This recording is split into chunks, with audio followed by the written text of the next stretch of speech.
आज दिल्ली दौरे पर रहेंगे मुख्यमंत्री पुष्कर सिंह धामी। केंद्रीय नेताओं से करेंगे मुलाकात। मंत्रिमंडल विस्तार और प्रदेश के मौजूदा राजनीतिक हालातों पर होगी चर्चा।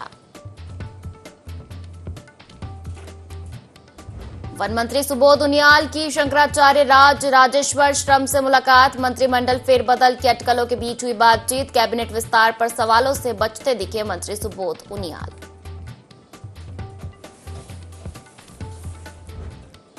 उत्तराखंड में बड़े स्तर पर हुए आईएएस, आईपीएस और पीसीएस अधिकारियों के विभागों में फेरबदल। रिद्धिम अग्रवाल को मिली आईजी कुमाऊं की जिम्मेदारी, तो सचिव युगल किशोर पंत को भाषा विभाग का दिया दायित्व।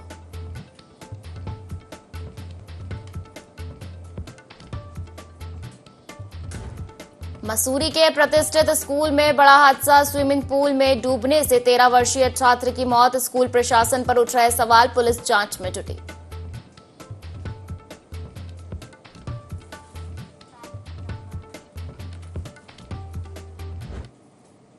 नमस्कार, बहुत स्वागत है आपका। देवभूमि लाइव देख रहे हैं आप और मैं हूं आपके साथ पायल। बुलेटिन की शुरुआत करेंगे देहरादून से आ रही बड़ी खबर के साथ, जहां आज दिल्ली दौरे पर मुख्यमंत्री पुष्कर सिंह धामी रहेंगे। दिल्ली में केंद्रीय नेताओं से सीएम धामी मुलाकात करेंगे। मंत्रिमंडल विस्तार को लेकर दिल्ली हाईकमान से चर्चा हो सकती है। तो कैबिनेट मंत्री प्रेमचंद अग्रवाल के इस्तीफे के बाद 5 मंत्री पद खाली हुए हैं। उत्तराखंड में जल्द ही मंत्रिमंडल विस्तार हो सकता है। तो देखिए, कैबिनेट मंत्री प्रेमचंद अग्रवाल ने दबाव के बाद इस्तीफा दे दिया है।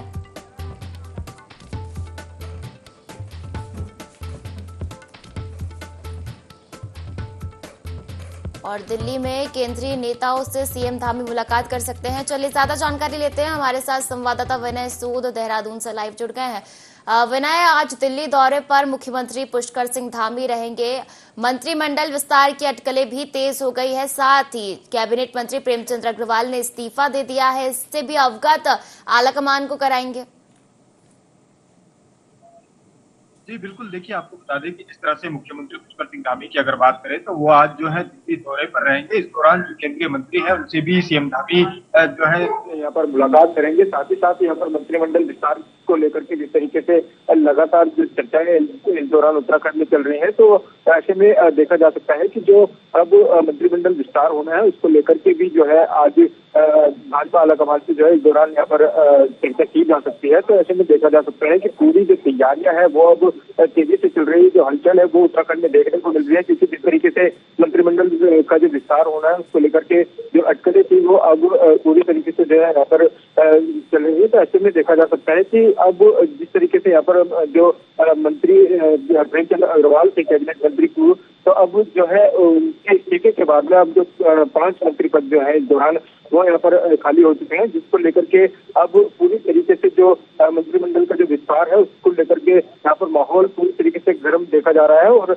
मुख्यमंत्री पुष्कर सिंह धामी जिस तरीके से दिल्ली दौरे पर आज रहने वाले हैं, तो ऐसे में जो केंद्रीय मंत्री है उनसे उनकी मुलाकात भी होगी। बिल्कुल, देखा जाए तो विनय, राजनीतिक घटनाक्रम के मद्देनजर काफी महत्वपूर्ण दिल्ली दौरा सीएम धामी का माना जा रहा है। और कैबिनेट मंत्री प्रेमचंद अग्रवाल के इस्तीफे के बाद से 5 मंत्री पद खाली हुए हैं। इसके अलावा जब आलाकमान से मुलाकात होगी तो नई घोषणाओं की भी संभावना है। ऐसे में ऐसे कौन से नए चेहरे हैं जिनको मंत्री पद दिया जा सकता है?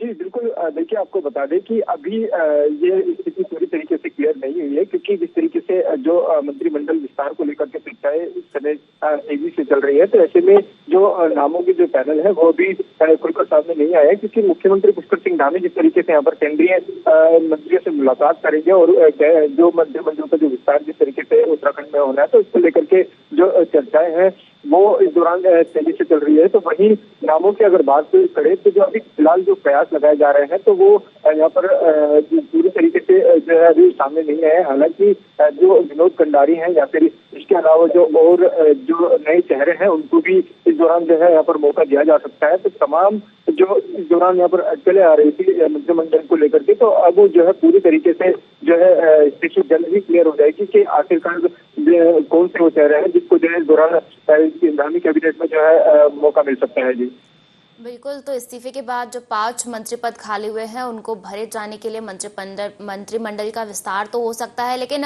अटकलें और खबरें विनय ये भी है कि कुछ पुराने मंत्रियों की छुट्टी भी हो सकती है। जी बिल्कुल, देखिए आपको बता दें कि जिस तरीके से उत्तराखंड की अगर बात करें, उत्तराखंड में मुख्यमंत्री पुष्कर सिंह धामी जिस तरीके से युवा चेहरा है और लगातार विकास की ओर जिस तरीके से उत्तराखंड को लेकर के चलते हैं, तो ऐसे में जो तमाम जो योजनाएं हैं, योजनाओं का लाभ भी जिस तरीके से इस दौरान उत्तराखंड की जनता को मिलता है, तो ऐसे में जो यहाँ के जो युवा इस दौरान जो युवा चेहरे हैं उनको भी इस दौरान मंत्रिमंडल में जो है मौका मिल सकता है। तो प्रयास यही लगाए जा रहे हैं कि अब जो यहाँ पर जो नए चेहरे इस दौरान होंगे उनको यहाँ पर मौका दिया जा सके। साथ ही साथ यहाँ पर पुराने जो मंत्रियों की अगर बात करें तो उनको लेकर के अभी फिलहाल जो है किसी तरीके की कोई ऐसी चर्चाएं नहीं है, लेकिन जो नए जो युवा चेहरा है उनको लेकर के पूरी तरीके से जो है इस बार प्रयास लगाए जा रहे हैं कि उनको इस दौरान जो मंत्रिमंडल है उसमें मौका दिया जा सकता है। जी बिल्कुल, तो आज सीएम धामी का दिल्ली दौरा काफी महत्वपूर्ण माना जा रहा है। दिल्ली हाईकमान को सभी राजनीतिक घटनाक्रमों से अवगत सीएम धामी करवाएंगे और मंत्रिमंडल विस्तार की भी पूरी अटकलें हैं। और आपका शुक्रिया विनय, जुड़ने के लिए और जानकारी साझा करने के लिए। चलिए खबरों में आगे बढ़ेंगे और खबर लक्सर से है, जहां पर मुख्य विकास अधिकारी आकांक्षा कोड़े ने खानपुर ब्लॉक मुख्यालय पहुंचकर सिंघाड़ा प्रसंस्करण यूनिट का निरीक्षण किया। इस दौरान सीडीओ ने सबसे पहले यूनिट के यार्ड का निरीक्षण किया, फिर उन्होंने यूनिट के टेक्निकल का मुआयना किया। सिंघाड़ा सुखाने और आटा सुरक्षित रखने वाले चैम्बर का निरीक्षण किया। सीडीओ ने बताया कि यह यूनियन 1 करोड़ 27 लाख की लागत से स्थापित की गई है। यह यूनिट सिंघाड़ा कृषकों के लिए वरदान साबित होगी। उन्होंने बताया कि यूनिट शुरू होने से पहले ही 150 क्विंटल के ऑर्डर यूनिट को मिल चुके हैं। ये बताया गया है जो पूरा सिंघाड़ा प्रोसेसिंग यूनिट जो बन रही है खानपुर ब्लॉक में वो 1 करोड़ 27 लाख के आसपास की बन रही है। और मुझे लगता है ये पहली ही कोई ऐसी यूनिट होगी जिसको प्रोसेसिंग शुरू होने के पहले ही उसको अभी 150 कुंटल का ऑर्डर मिल चुका है। और बहुत ही बड़ी उपलब्धि है ये हमारी उजाला CLF के द्वारा कि प्रोसेसिंग होने के पहले ही इनको प्राइवेट फर्म्स द्वारा आटे के लिए भी ऑर्डर मिल चुका है। और इवन इसके आगे जो आटा हमारा सिंघाड़े का बनेगा उसको प्रोसेस करके उसके शंकरपाड़े, बिस्किट और अन्य जो वैल्यू एडेड प्रोडक्ट्स होते हैं वो भी बनाए जाएंगे। और मुख्यमंत्री पुष्कर सिंह धामी ने प्रदेश में जारी होने वाली सरकारी अधिसूचनाओं, गजट नोटिफिकेशनों, उद्घाटन पट्टिकाओं और शिलान्यास शिलाओं में तिथि और वर्ष के उल्लेख सुनिश्चित करने के निर्देश दिए हैं। मुख्यमंत्री ने मुख्य सचिव को इस संबंध में सामान्य प्रशासन विभाग को आवश्यक आदेश तत्काल निर्गत करने के निर्देश दिए हैं, ताकि भविष्य में जारी होने वाली सभी अधिसूचनाओं, शिलान्यास शिलाओं और उद्घाटन पट्टिकाओं में इन पारंपरिक समय गणना मानकों का समावेश किया जा सके।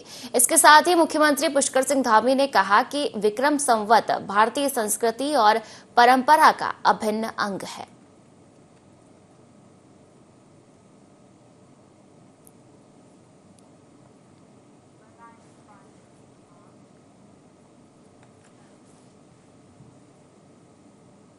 और इधर चंपावत जिले के लोहाघाट ब्लॉक के नई बलाई गांव में पेयजल के लिए हाहाकार मचा हुआ है। कई बार विभागीय अधिकारियों से समस्या के समाधान की मांग की गई, पर कोई संज्ञान नहीं लिया गया। अनदेखी से आक्रोशित नई बलाई के ग्रामीण ग्राम प्रधान प्रशासक जानकी बिष्ट के नेतृत्व में एसडीएम कार्यालय लोहाघाट पहुंचे, जहां ग्रामीणों ने पेयजल समस्या के समाधान के लिए जल निगम के खिलाफ नारेबाजी करते हुए जोरदार प्रदर्शन किया। समस्या के समाधान की मांग करते हुए एसडीएम लोहाघाट नीतू डांगर को ज्ञापन दिया। ग्रामीणों ने बताया कि जल निगम के द्वारा हर घर नल हर घर जल योजना के तहत गांव के लिए योजना का निर्माण किया गया, लेकिन अब विभाग उनकी योजना से दूसरे गांव को पानी देने की तैयारी कर रहा है। ग्रामीणों ने कहा कि गांव में पहले से ही पेयजल के लिए हाहाकार मचा हुआ है। 3 से 4 दिन में थोड़ा पानी उपलब्ध हो पा रहा है। गांव के पेयजल स्रोत से पूर्व में ही 4 गांव को पेयजल दिया जा चुका है। ग्रामीणों ने प्रशासन से मांग करते हुए कहा कि विभाग इस योजना से किसी अन्य गांवों को पानी न दे तथा गांव की पेयजल आपूर्ति सुचारू करे। ग्रामीणों ने मांग पूरी न होने पर उग्र आंदोलन की चेतावनी दी है। अरे सर, हमारे पास चौथे 5वें दिन पानी आ रहा है, जो नए जलकूप आजकल खोला हुआ है। इसमें भी 4 दिन में 1 दिन आ रहा है और वो भी बिल्कुल गंदा पानी आ रहा है। जो हमारे पुराने स्रोत हैं वो हमारे गांव के लेवल में है ही नहीं। जो हमारा 40-45 परिवार हैं उस लेवल में कहीं भी चारों ओर पानी नहीं है। और वहाँ से जितना पानी गया है लोहाघाट को चला गया, यहाँ खोना बोरा को 2 लाइन यहाँ चली गई है और गाँव में पानी और कोई सुविधा ही नहीं है। पानी पंपिंग योजना के तहत जो कार्य चल रहा है अभी, उसमें एक तो हमारा जो पानी है वो बिल्कुल लाल आ रहा है, पीने योग्य नहीं है। और उसमें दूसरी मात्रा यह है कि उसमें पानी की मात्रा बहुत कम है।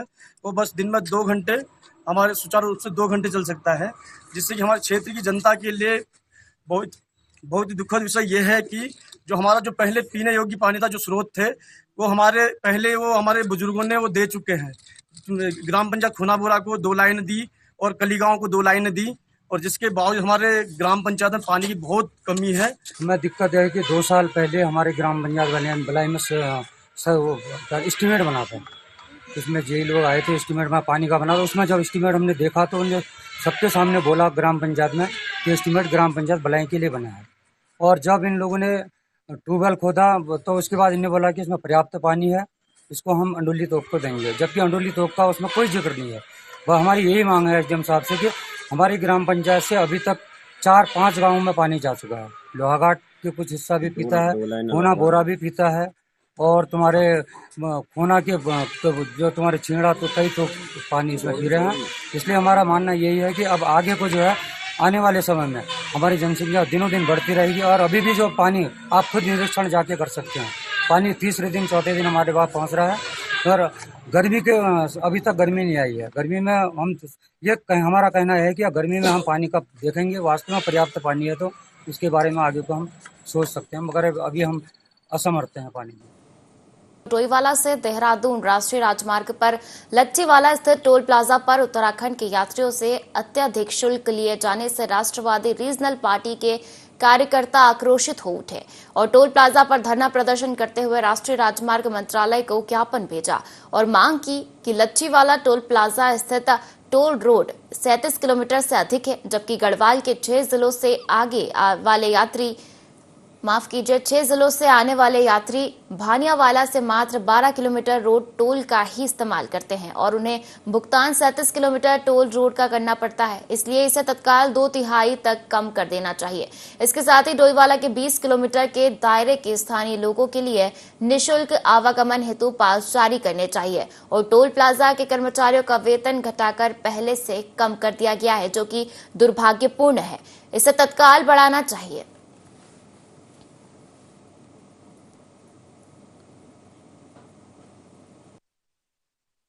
आज हमारा टोल पे जो प्रदर्शन का मुख्य कारण है, यहाँ पे जो टोल प्रबंधन है अपनी मनमानी तरीके से जनता से पैसा वसूल कर रहे हैं। इनका कोई सिस्टम ही नहीं है, जिससे जो मर्जी जिस प्रकार का इनको मतलब आदमी दिख रहा है उस प्रकार का ये टोल टैक्स उससे वसूल कर रहे हैं। तो हमारी मांग है कि सिर्फ हमारे लोग यहाँ पे 6 किलोमीटर 7 किलोमीटर यूज़ करते हैं, इस सड़क को 12 किलोमीटर यूज़ करते हैं जो ज़्यादा आगे से आते हैं। उसके बाद भी ये लोग मतलब 37 किलोमीटर का पैसा वसूल कर रहे हैं। तो हमारी मांग है कि जिस हिसाब से टोल आप यूज कर रहे हो उतना ही आप उस वसूलो। बाकायदा गुंडागिर्दी है, ये अपने आप में बंद होनी चाहिए। सबसे पहले तो टोल प्लाजा यहाँ पे होना ही नहीं चाहिए था। पर्यावरण के मानकों की पूरी सरासर इस पे अनदेखी की गई है। दूसरा, ये टोल रोड 37 किलोमीटर की टोल रोड है। कुल 20 किलोमीटर में दायरे में रहने वाले सारे लोगों के लिए ये टोल रोड जो है फ्री होना चाहिए, लेकिन नए वाहनों का जो है टोल नहीं, ये जो पास है वो नहीं बनाया जा रहा है। दूसरा, हमारा कहना है कि पूरे देहरादून के लिए फ्री पास 20 किलोमीटर के दायरे में होने चाहिए। पूरे बाकी के पूरे देहरादून के लिए एक मंथली पास की सुविधा होनी चाहिए। तीसरा, हमारी मांग है कि तमाम जो चमोली से लेकर के उत्तरकाशी तक तमाम अप हिल्स के जो लोग हैं वो कमर्शियल और प्राइवेट वाहन उनके डोईवाला से लेकर के इस्तेमाल करते हैं टोल रोड का, जो केवल 12 किलोमीटर है। तो जब वो 37 किलोमीटर के दायरे में से केवल 12 किलोमीटर का हमेशा इस्तेमाल करते हैं तो उनके लिए भी एक पास की व्यवस्था होनी चाहिए। उनका भी टोल टैक्स जो है 1/3 तक घटाया जाना चाहिए। ये हमारी मांग है। इन लोगों की ये मांग है कि जो लोकल लोग हैं जो कम दूरी तय करते हैं उन लोगों को विशेष छूट देनी चाहिए, अलग से एक विशेष प्रकार के पासदारी होने चाहिए। और अन्य जो पर्वतीय जिले जो कम इस राष्ट्रीय राजमार्ग का कम से कम प्रयोग करते हैं उनके लिए एक विशेष प्रावधान होने चाहिए, ताकि लोगों को जो महंगाई की मार के साथ साथ बार बार आना जाना होता है तो कई बार ये चीज़ें रिपीट ना हो। इस चीज़ का हमारे भी संज्ञान में है और हम भी लोग इन लोगों से जो इनके जो रीजनल मैनेजर होंगे उनसे भी वार्ता करेंगे और प्रयास करेंगे कि इन लोगों का भी समाधान हो जाए। तो इसमें एक बीच का रास्ता ऐसा करेंगे कि लोगों का जो टोल है वो भी एक सरकार को एक राशि आ जाए और स्थानीय लोगों को भी बहुत ज़्यादा दिक्कत ना हो। आगे बढ़ेंगे और मंत्रिमंडल विस्तार और फेरबदल की चर्चाओं के बीच वन मंत्री सुबोध उनियाल ने हरिद्वार पहुंचकर शंकराचार्य राजराजेश्वर आश्रम से मुलाकात की। कनखल स्थित जगत गुरु आश्रम पहुंचकर मंत्री सुबोध उनियाल ने करीब 1.5 घंटे तक आरएसएस से जुड़े बड़े संत और शंकराचार्य से बात की। हालांकि मीडिया से बात करते हुए वन मंत्री ने मुलाकात को शिष्टाचार भेंट बताया। कैबिनेट में फेरबदल और विस्तार के सवाल से मंत्री पीछा छुड़ाते हुए नजर आए।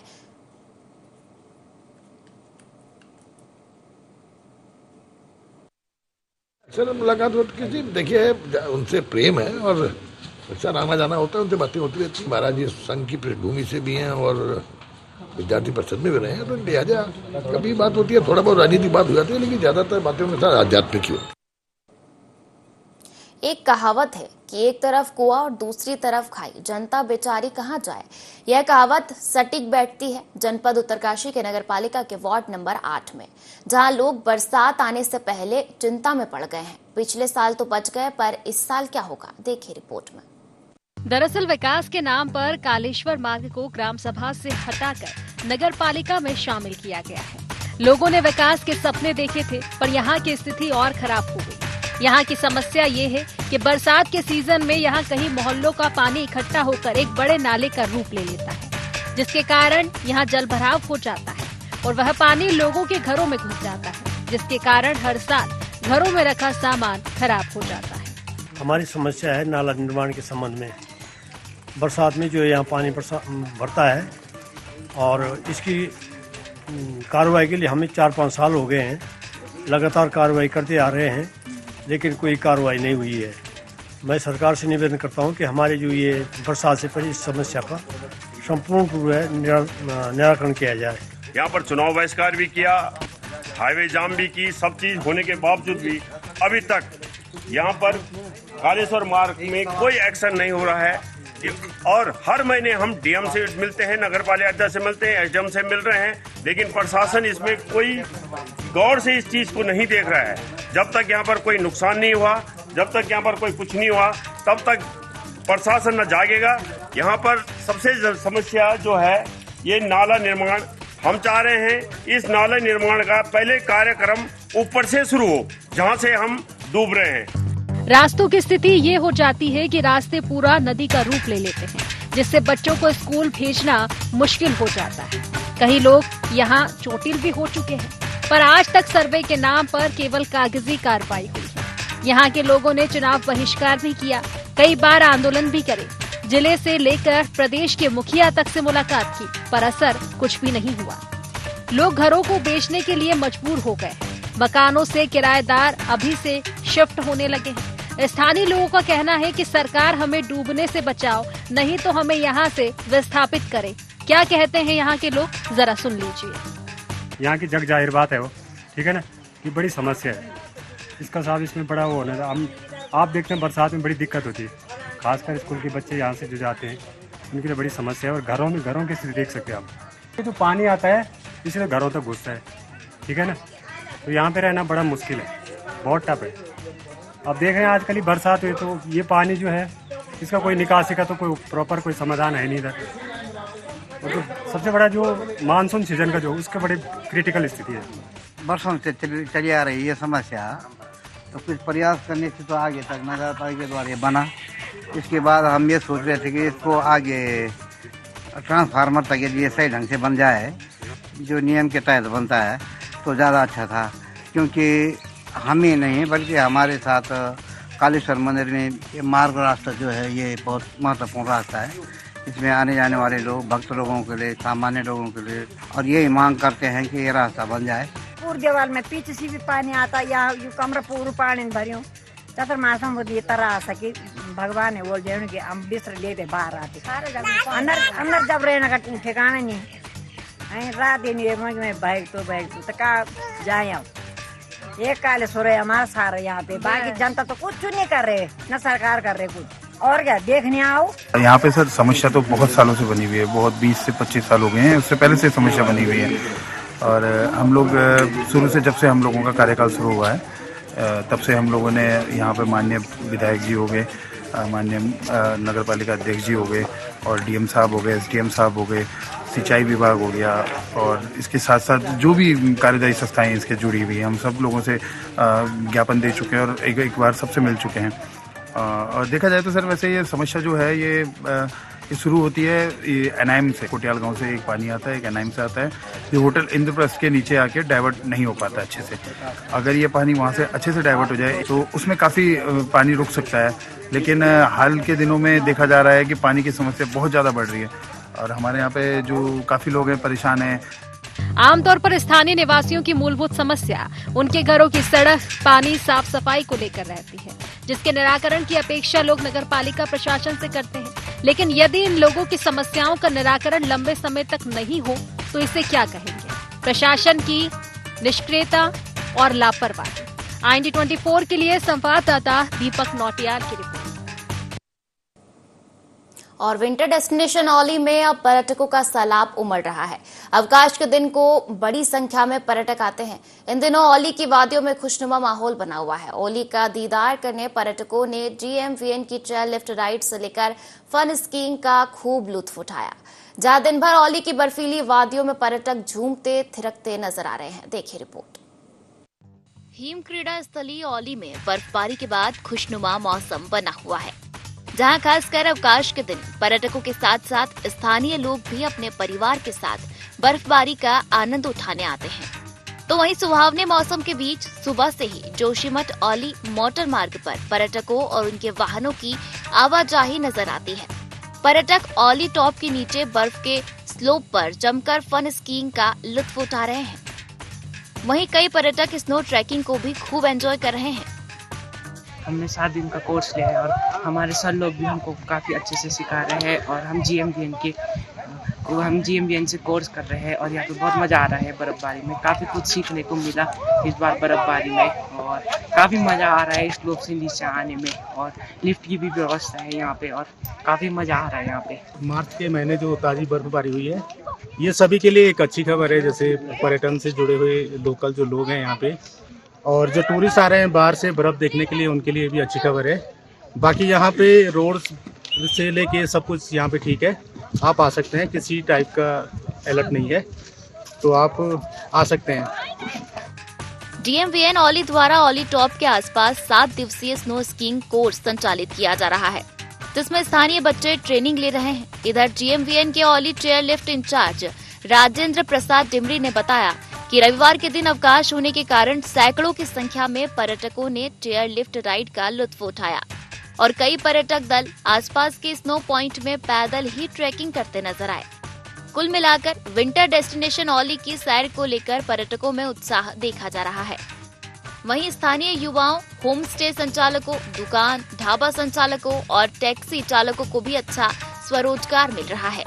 महोत्सव पर जो छुट्टियां बढ़ी हैं उन छुट्टियों का पूरा फायदा लोग ले रहे हैं और लगभग 2-3 दिन से लगातार 500-600 लोग हमारी चेयर लिफ्ट का राइड ले रहे हैं। आज 600 से ऊपर चले गए हैं, जो कि एक काफ़ी अच्छा है इस सीजन में, जबकि खुलने वाला बद्रीनाथ के पर खुलने वाला है उससे पहले काफ़ी अच्छा रस औली में रहा। लगातार 2-3 दिन से लगातार अच्छे टूरिस्ट चल रहे हैं और ऐसा रहा तो सभी लोगों को फायदा होगा, खासकर उत्तराखंड। औली के शुभ संकेत हैं। यहाँ पे आज रविवार होने की वजह से काफ़ी लोग आए हैं, काफ़ी पर्यटक हैं और एंजॉय कर रहे हैं अपना ट्यूब राइडिंग और स्कीइंग, फन स्कीइंग कर रहे हैं। और जो है GMVN का कोर्स भी इस तरफ चल रहा है और इस तरफ जो है पर्यटक एंजॉय कर रहे हैं, अपना स्की वगैरह कर रहे हैं, फन स्की कर रहे हैं। सर पिछले एक क्लास में प्लान था तो हम जस्ट 2 days बैक प्लान किया और हम निकले, हमने स्कीइंग किया। We stayed in like a forest resort and अभी बाकी एक्टिविटीज़ भी करेंगे एंड बहुत मज़ा आया स्नो और यहाँ के, तो